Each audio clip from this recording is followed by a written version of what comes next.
Oh, may rivalry na rin kami, may history kami, no. Nakalaban namin sila sa quarter finals, no. Hirap na hirap kami kung talunin kami ng Magnolia, tambakan eh. Pero kung manalo kami sa kanila, konti lang. So, parang ano rin, kabisado rin nila yung laro namin. Kaya rin nilang maglaro ng mabilis.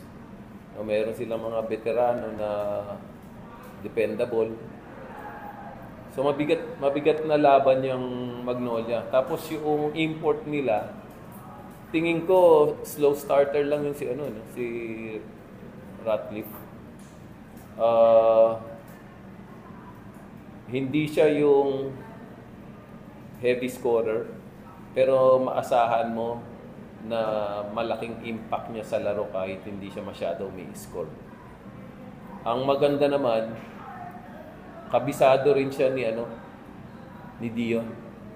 Dahil magkakampiyan sa ano eh, sa Korea. Nag-champion sila, sila yung magkakampi. Nag-champion sila sa Korea, sila yung magkakampi. So, I think medyo magandang matchup yun. Very interesting yung matchup na yun.